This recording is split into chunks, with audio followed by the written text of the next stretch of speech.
Will Gen Zers be able to afford homes? We'll cover that today on Frequently Asked Friday.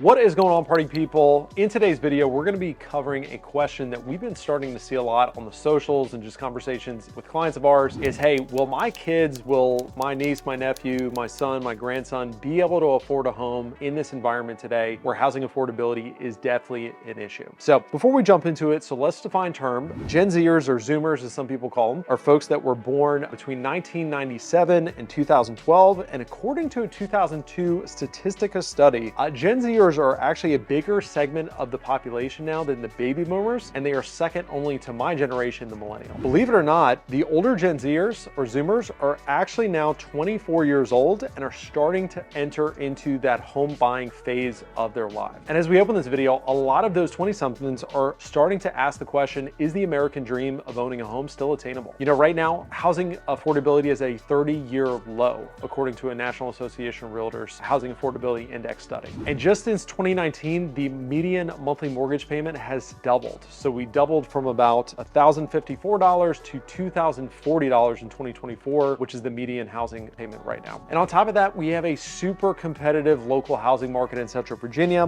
The median home price was $415,000 last month in the month of April, and that was a 9.2% year-over-year increase from April of last year as far as home price appreciation. So we want to leave 4 tips for Gen Z. So if you know somebody that's a Gen Zer that wants to own a home, that you want them to be able to own a home at some point, we've got 4 tips and I'll encourage you to send them this video. Number 1, they've got to believe in the value of home ownership. Hopefully you know, as a homeowner, as a would-be homeowner watching this video, that homeowners tend to build a higher net worth, and it's just a great place to store wealth. Buying a home and then transferring that equity into a bigger home when you have needs, you know, for a growing family, or simply keeping that home as a rental property and starting to build your wealth through rental real estate. Secondly, get educated about the process. We find that when folks are educated, and this goes with anything, but if they're educated about the process, their confidence is going to rise. And with education comes confidence, the knowingness that you actually can buy a home because you know what the process looks like. Third, start saving now. It's going to be much easier for these folks to save for a down payment over 2, 3, 4, 5 years, as opposed to deciding at the age of maybe 30 that they want to buy a home and then giving themselves a year or 2 window to be able to start saving for it. You know, these folks need to learn how to budget. They need to learn how to appropriate for expenses, and starting to save now is a great idea to build that nest egg